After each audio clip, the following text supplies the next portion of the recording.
This is Eye on the Community, and I'm your host, Sean Anthony. Up next, joining us from Homeport, Mr. Layden Hale, who is the Senior Housing Advisor, and he has worked for Homeport, formerly known as Columbus Housing Partnership, for more than 14 years.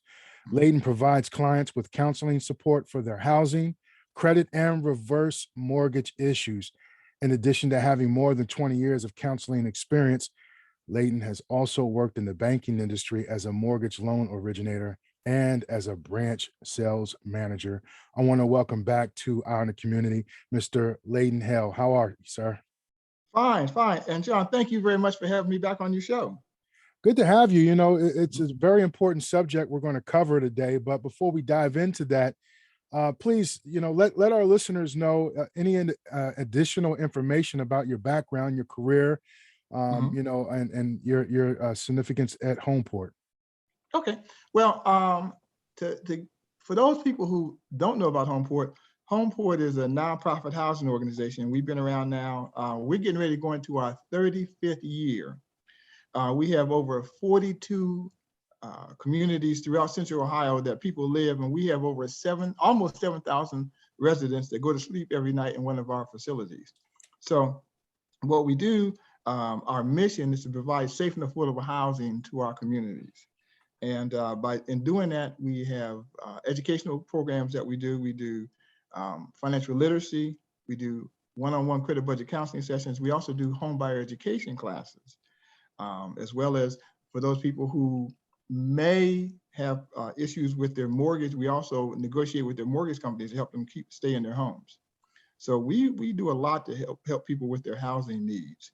Myself, I've basically been in the counseling industry now. I'm going on 21 years, and about 15 years in the banking industry. So got a little bit of experience with with finances. Thank you for that, Layden. Let's talk about the word debt. You know, we hear about it all the time. We hear it in the media. We hear it amongst conversations amongst our peers. Can you tell us what is debt? How do we accumulate it? And does it start at an early age? And can this debt impact whether or not you can qualify for a mortgage or the terms of that mortgage? I mean, I know I've loaded the question up, but let's unpack that word debt. Yeah. Well, you know, and it is a hefty word there. Debt is something, typically money that is owed or due, usually to a lender or a creditor. I mean, almost every person, young or old, would deal with debt at some point in time in their life, whether it's a car loan, credit cards, student loans, or mortgages. If you want or need something that you don't have the money for, you will usually take on debt in the form of a loan to be able to purchase it. And the creditor will give you that item, which in terms you promise to pay off back in the future. So, you know, there's some people who say there's good debt and bad debt, but to be honest with you, debt is debt, you know, and it's you owe somebody something. Mm-hmm. You know, when people say there's good debt and bad debt, they're talking about if you have debt for like investing in yourself or investing in your business, maybe that's good debt. You know, if you're buying a house that's going to hopefully appreciate in value, maybe that's good debt, but you still owe that money. Right. They say bad debt is things like, you know, when you go out and buy something, let's say you just go to the restaurant and you buy some food, and as soon as you leave that restaurant, you owe that money, but now that item that you bought is gone. Right.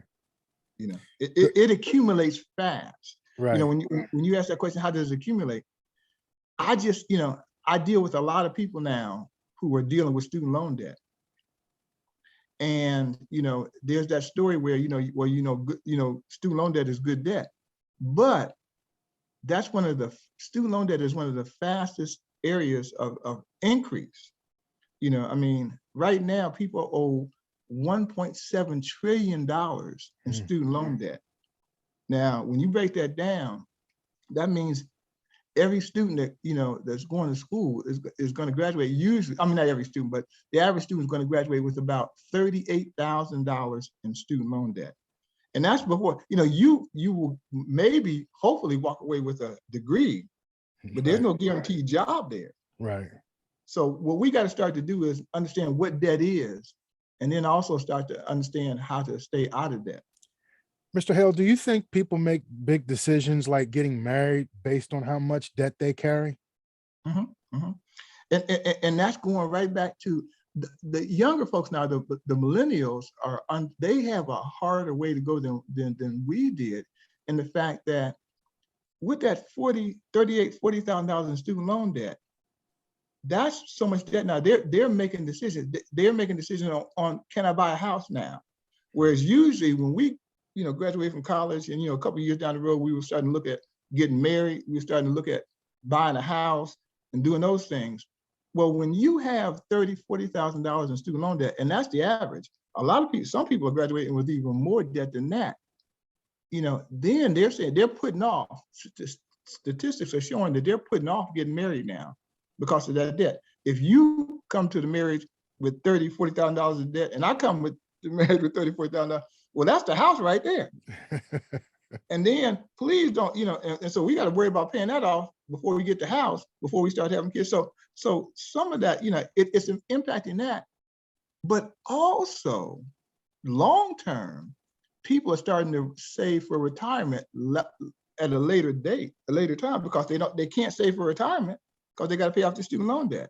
And so it's impacting a lot of those decisions that we made earlier in life. The younger people are putting off, and it's also affecting their credit. Layden, in October of 2021, Governor DeWine signed into law Senate Bill 1, making Ohio the largest state to require personal finance education in schools. Now, from my understanding, this law requires all high schoolers to take a half-credit standalone personal finance course before they even graduate. So as the senior housing advisor with Homeport, what do you think about this new law? Is it good for our young students? Ooh, Sean, good question. And it is very important. I think it's long overdue, because financial literacy is an essential life skill that sadly is lacking by many people. And just think about this question, and you don't have to answer it, but just think about it. How old were you when you finally got control of your finances?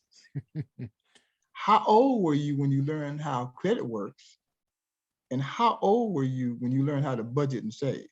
Yeah. And so the thing is, where do we learn how to handle money? Where do we learn? And so we, up until now, we didn't learn about it in school. Right. You were lucky if you won the genetic lottery, if you will, and your parents talked about it. Right. But if you were like a lot of people, see, I'm old. If I saw my mother and father at the table talking about finances, and I came in from outside telling them, "Oh, what you doing, mom and dad? Get on out of here, boy. Go play somewhere. This grown, you know what I'm saying?" Right. So they didn't even bring you in. So most people learned about finances the old-fashioned way, by making mistakes, Right. by getting into trouble, and then you turned around, and then you hopefully learn from it, and then but then you're already behind the ball. You already got this debt that you got to pay off. Yeah. So and even now, the financial landscape is changing so fast. Every day, every week, every month, every year, things are changing. When I was young and went over my first bank account, they had 2 or 3 different savings accounts, 2 or 3 different, maybe 1 or 2 different checking accounts. Now you go into a bank, the financial decisions are so broad. You can get 10 different checking accounts, 10 different savings accounts. The landscape is changing. Your banking now is done on your phone. Right. You know what I'm saying? I'm a banker. And when they came out with the thing where you could take a picture of your checking deposits, I'm like, whoa, wait a minute. But just think about all the changes that are happening. Yeah. It's right there. Your bank, and not just for us here, but even in other countries, your bank, you don't have to go into a brick and mortar anymore. Your bank is your phone. Another thing, think about this. Used to be us being the baby boomers, we got caught in a trick bag, if you will, where because they changed retirements. When we started working, everybody had a pension. You know, your mom, your dad, and them, they had a pension. Well, when we started working, the baby boomers, they changed from the pensions, the defined benefit program, to the defined contribution program, where they started letting everybody do 401ks. They closed out the pensions, and then they say, okay, Sean, here's, I'm gonna match you some money. You make your own decisions on your retirement. Well, wait a minute now. If I don't know anything about investing, how am I going to make decisions? And so sometimes I didn't get into that 401k until later on. Mm-hmm. So now I don't have the benefit of compounding. So now there are a lot of people in my age group who may have a little bit of retirement, 401ks, but they don't have a lot because they didn't understand it. And by the time they understood it, they only had a few years to it was too late. Right. So there's so many decisions that we have to make now, financial decisions that can impact us for a long time. One more thing, students right now, as we're talking, 17, 18 years old, are making student loan decisions, taking out $30,000, $40,000 in student loan debt, filling out FAFSA forms. So if you don't have the resources to make those decisions, I have worked over my lifetime, I worked with a lot of people who have student loan debt who didn't even graduate. Wow. Again, the rule of thumb is your student loan debt should never be, total student loan debt should never be more than your first year's salary. But if I don't know that rule, you tell me, okay, Layden, you got some more money left on your student loan for this semester. And if I don't know about it, I'm gonna go get that student loan money. I'm going out to buy me some clothes with it because it's my money, right? Mm-hmm. But if we don't know the rules, and so then we graduate, or hopefully we graduate. But if we don't graduate, we still got that student loan debt, and it's hard to get rid of. I mean, I know right now in the Congress, they're debating whether or not they're going to do 10,000 and writing off 10,000 or 50,000, or if they're going to do it at all. But I think by having the people take this information in high school, it will better prepare them. And I'm not knocking trigonometry or physics, but you know what? This financial literacy class you can use immediately out the door when you get out of high school. Right. So I just think it's definitely something needed, and because we need to know how to handle money better. Absolutely.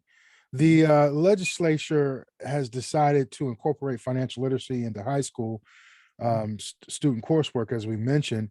Mm-hmm. In your opinion, how important is it? And what are some of the basics? More so, stick to this question. What are some of the basics you think that you should see covered in high school? You know what? I would say savings and investing. Because investing right now, a lot of people are talking about investing, but there is so learning the importance of saving.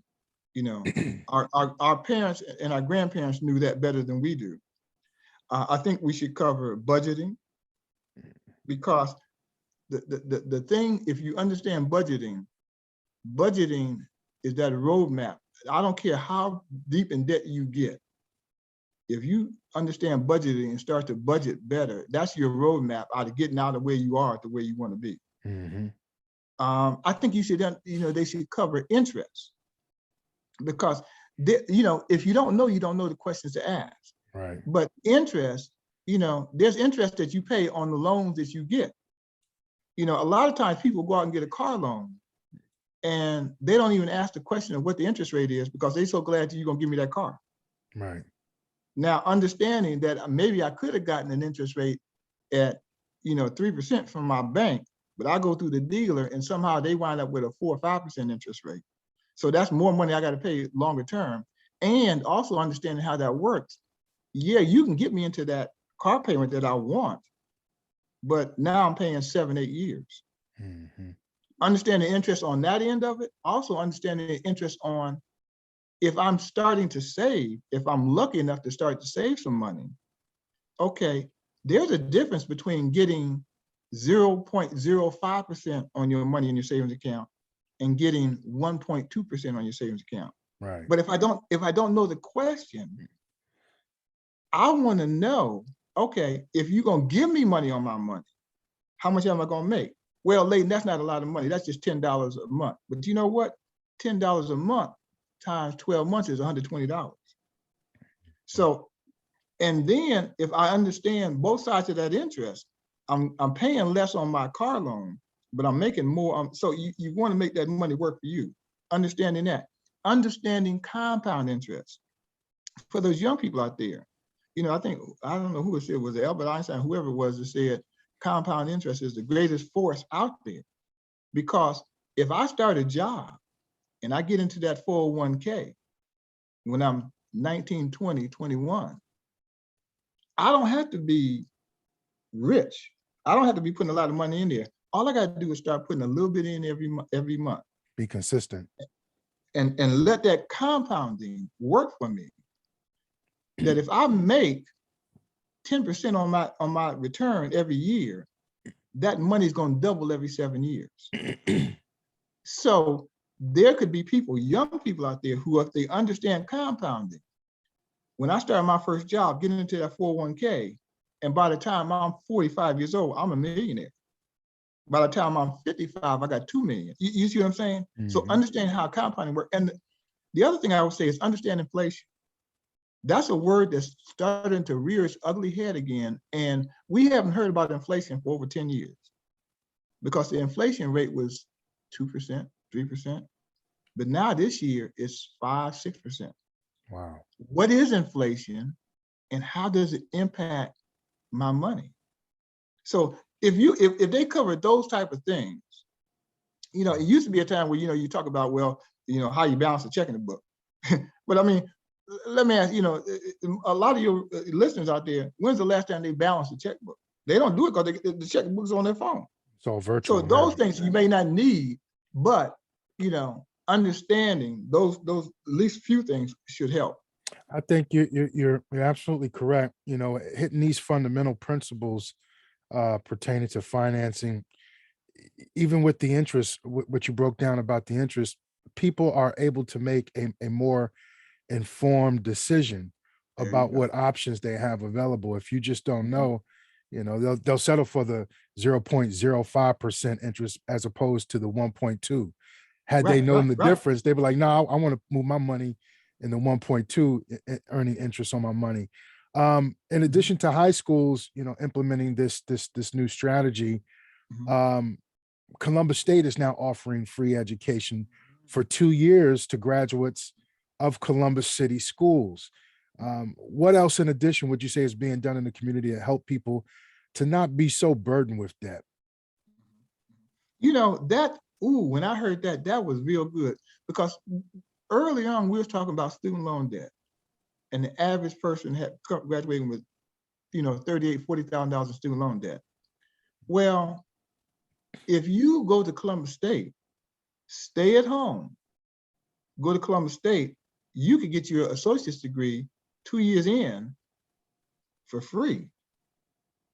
And I did a little research on that, and it seems like it's a collaboration.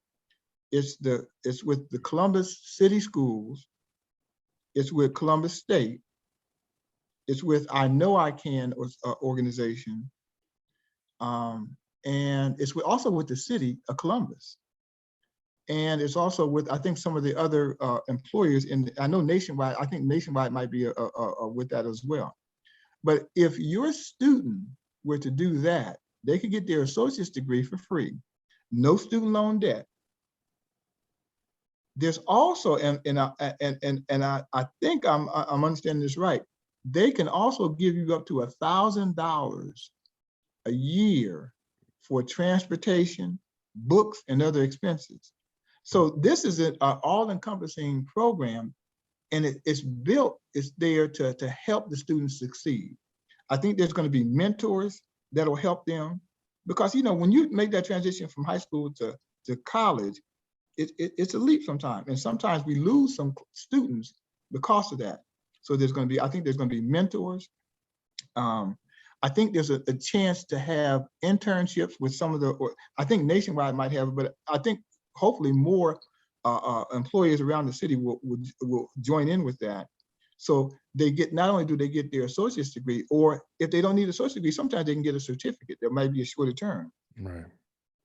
But I think where this is where the city is doing, everybody is coming together with this.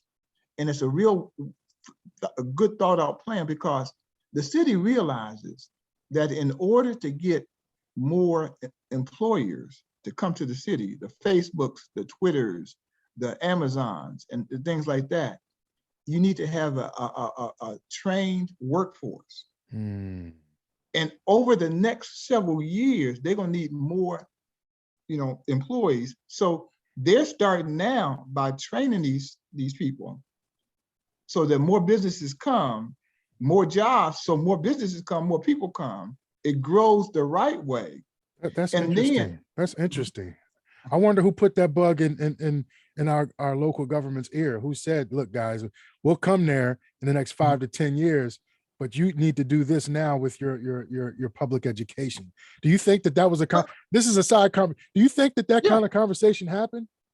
we lose. And the thing is, cities are bidding for these big businesses. We want the Amazons, we want the Facebooks, we want these people coming, but they're not going to come if there's not a workforce that can handle the, So what happens is, that's future thinking. That's good thinking, good planning on their part. Yeah. But it also, and so what I want, and I heard some rumblings about when they start talking about the financial literacy thing in the schools. For some people, I said, some people are saying, well, here it goes, where they give them another roadblock to keep our kids from graduating. No. This is something that's going to help you. Not only do that, but then to get that financial literacy under your belt, if you're a Columbus City's public school, then go to Columbus State for 2 years. Don't take on any debt. Right. Get that help, get that mentorship, and get that internship. Build your plan strong, and then once you finish there, I think Ohio State has something. They're starting in October. No, I'm sorry, October. They're starting in the fall of 2022. I think they call it the Ohio State Debt-Free Degree Program. I think it's the Scarlet and Gray Advantage Program. I'm sorry, Layden. It just, what you just said bothers me. Who in their right mind would think that something like this would inhibit our youth to graduating or what have you? I don't understand that logic of thinking. But you know what? It is. You have to, and so that's why I'm glad I'm on your show, because I want people to know, please take advantage of these things. Right. There, and I'm going to go off script a little bit here too, but there is a racial wealth gap. Oh yeah. That is real and getting bigger every day. So take advantage of the resources that are there, right, to bridge that gap. Absolutely. One of the reasons I was supposed to be retired, one of the reasons I'm giving them a little bit more time is because I want to do my part. Well, let's talk about that, because we got to wrap up here. And I want to make sure we get all of this information out. Before we conclude, Mr. Hayden, tell people what exactly you do if they were to call your office and they get a conversation with you. How you consult them? Sean, what I do is I basically, I will meet you where you are. My job at Homeport is I teach the financial literacy course. And so what I'm doing is I'm teaching you how to work with your credit and understand your credit and how to clean it up. I work with you on developing a plan to come up with paying off your debt and getting your credit and financial situation such that you will be able to purchase a home in the future. So I do that. And then we do it by giving the class. It's a 2-day class, financial literacy. Once you do that, then I meet with you one-on-one to pull your credit and go over your credit so that we can kind of, look at where you are right now. And we also look at your budget. We give you an action plan of things you need to do. And then we follow up with you monthly to bi-monthly to see how things are going. Once you get to a certain point, once you get to 3 to 6 months before you're ready to buy a house, We then sign you up for our home buyer education program, where we will teach you the home buying process. We have realtors come in and talk to you about that. We have lenders coming in and talk about their products. We have closing title company people. And so we prepare you so that when you get ready to get out there and buy that house, you're a better, more informed consumer. Absolutely. We also do, we have down payment assistance programs that can help some people. So, you know, again, that's part of our mission, but we want to help you to understand the process so that when you get out there, they don't take advantage of it. Absolutely, man. It's always a pleasure speaking with you, Mr. Layden. Mhm. Before we wrap this up, let listeners know, how can they get in contact with you? Okay.